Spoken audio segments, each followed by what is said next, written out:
Hai teman-teman sekalian, gimana kabarnya? Mimin berharap teman-teman yang menonton video ini dalam keadaan sehat. Dan pada episode kali ini, Anul Story akan membawakan alur cerita dari serial anime Spring 2024 yang berjudul Kaiju nomor 8. Di anime ini berlatar di dunia di mana manusia selalu diteror oleh monster raksasa bernama Kaiju. Sang MC yang bernama Hibino Kafka bercita-cita masuk ke Angkatan Pertahanan Jepang. Namun dia selalu gagal dalam ujian masuk militer. Hingga pada suatu ketika Kafka terinfeksi kaiju tipe parasit yang membuatnya bertransformasi menjadi monster humanoid. Dengan kekuatan barunya itu, Kafka berusaha kembali untuk masuk ke Angkatan Pertahanan Jepang. Nah, daripada penasaran gimana kelanjutannya, mending langsung saja ke alur ceritanya. Tapi sebelum itu, Mimin minta untuk subscribe dan dukung channel ini, agar Mimin selalu semangat menceritakan alur cerita anime yang menarik untuk kalian tonton.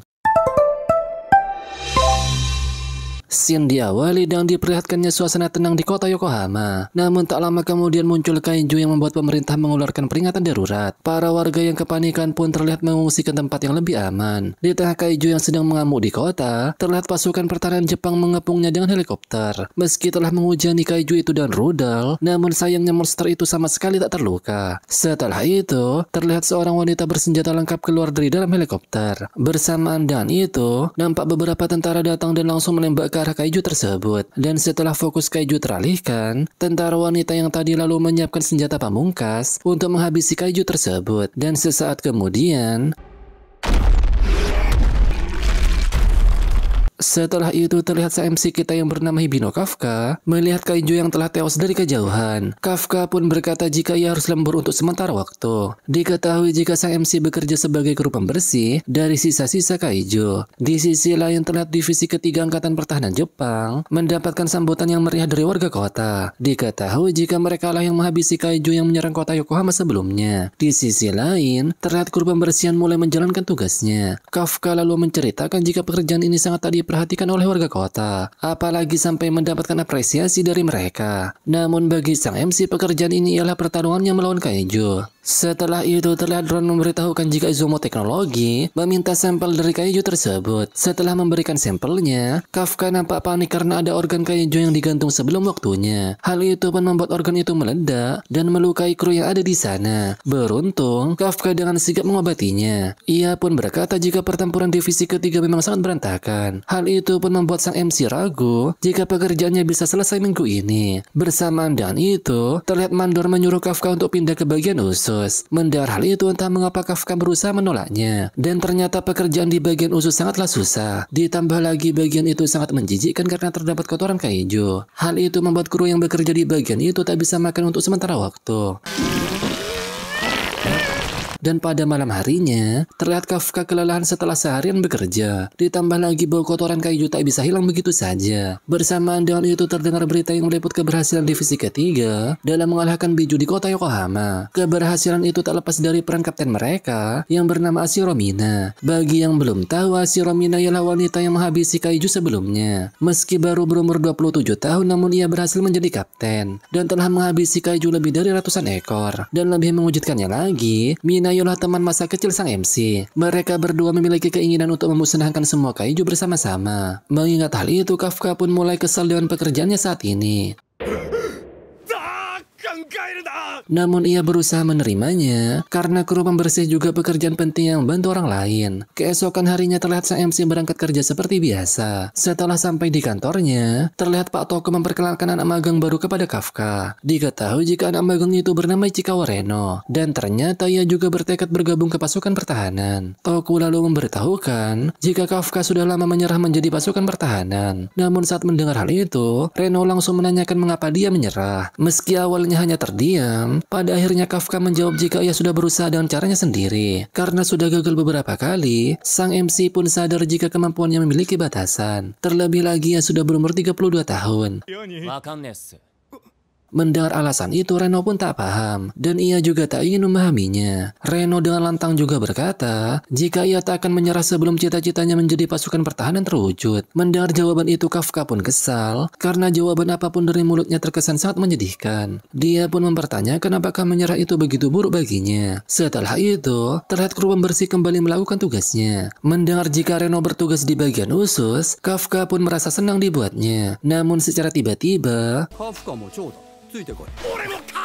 Kafka pun kesal karena ia berada di bagian usus selama 2 hari berturut-turut. Namun meski begitu ia tetap semangat melakukannya. Di jam istirahat terlihat Reno ingin muntah karena merasa jijik setelah membersihkan area usus. Tak berbeda dengan juniornya, Kafka juga terlihat demikian. Melihat bekal yang dibawa Reno cuma sedikit, sang MC langsung memberikan vitamin kompleks kepadanya. Tak hanya itu, bahkan Kafka memberikan penutup hidung karena benda itu akan membuatnya semakin membaik. Merasa aneh dengan benda yang diberikan seniornya, tentu saja Reno menolaknya. Namun sayangnya sang MC tak menerima penolakan itu, dan ia pun langsung memaksa Reno untuk menggunakannya. Hingga pada akhirnya mereka terlibat kejar-kejaran. Setelah itu pekerjaan mereka pun berlanjut. Singkat waktu karena jam pulang sudah tiba, terlihat beberapa kru akan meninggalkan tempat itu, dan hanya tersisa Kafka dan Reno yang ada di sana. Melihat Reno mendekatinya, Kafka pun merasa jika ia akan membalas kejahilannya tadi siang. Namun ternyata Reno hanya ingin berterima kasih kepada seniornya, karena berkat sang MC ia berhasil melewati hari pertama bekerja. Ia juga memberitahukan jika batasan usia perekrutan pasukan pertahanan telah diperbesar hingga 33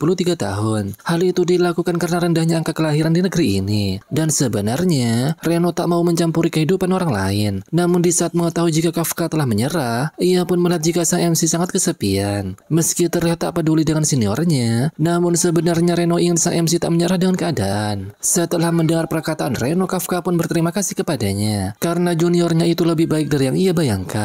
Mendengar hal itu, Reno pun nampak malu-malu. Namun secara tiba-tiba,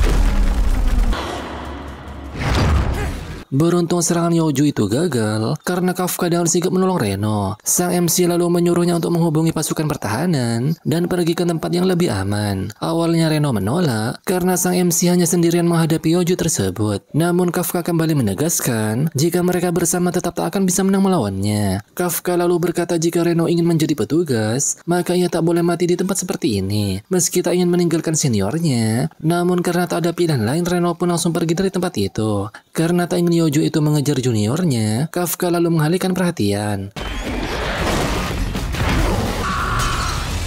Di tengah pelarian itu, terlihat Kafka mengingat masa lalunya dengan Ashiromina. Saat itu Kaiju berhasil memporak-porandakan sisi kota. Kafka kecil pun berkata jika ia tak akan memaafkan Kaiju. Namun saat mendengar alasan Kafka marah karena ia gagal menamatkan gamenya, Mina pun tak habis pikir dengan kelakuan sang MC. Mina lalu memberitahukan jika ia merasa sedih karena kucing kesayangannya yang bernama Miko telah meninggal.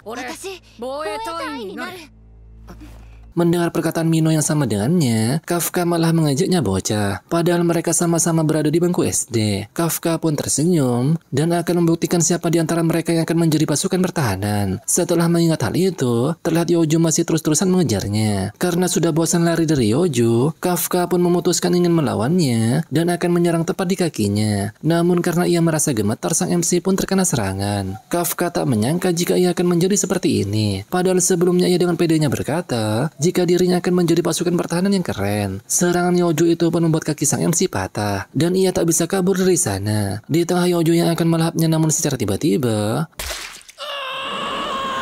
melihat kedatangan Reno, Kafka pun tak habis pikir mengapa ia datang menyelamatkannya. Namun ternyata Reno telah mengabari pasukan pertahanan. Dirinya juga berkata, jika ia meninggalkan seniornya dan kabur maka ia tak akan bisa menjadi pasukan pertahanan. Mendengar hal itu, Kafka pun mengingat di saat dirinya terus-terusan gagal menjadi pasukan pertahanan. Ia juga merasa tak berguna dan hal itu sama sekali tak berubah. Mulai dari gagal menyelamatkan konsol game atau kucing Ashiromina. Bahkan sekarang ia tak bisa melindungi junior yang saat ini telah menyelamatkannya. Di tengah kekesalan itu, secara tiba-tiba hal ini pun terjadi.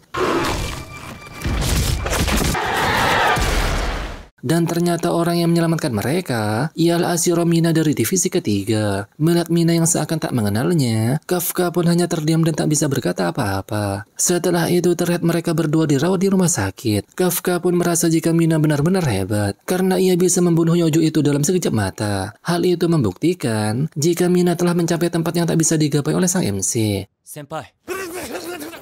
Tak lama kemudian, Reno kemudian berkata jika waktu itu senior tak menolongnya, mungkin dirinya hari ini sudah mati. Dengan sangat terkesan, Reno memuji jika sang MC sangatlah keren. Mendengar hal itu, Kafka pun langsung teringat dengan janjinya bersama Mina. Mendengar perkataan Reno tentang ia yang seharusnya menjadi pasukan pertahanan, Kafka pun tersadar karena ia tak ingin terus-terusan menjadi seperti ini. Sang MC lalu berterima kasih kepada Reno karena membohongi diri sendiri memang tidak baik. Oleh karena itu, ia akan mencoba kembali menjadi petugas pertahanan. berjalan. Namun sesaat kemudian, ia malah melihat Kaiju berada tepat di depannya. Dan hal itu tentu saja membuat Kafka merasa terkejut. Dan secara tiba-tiba,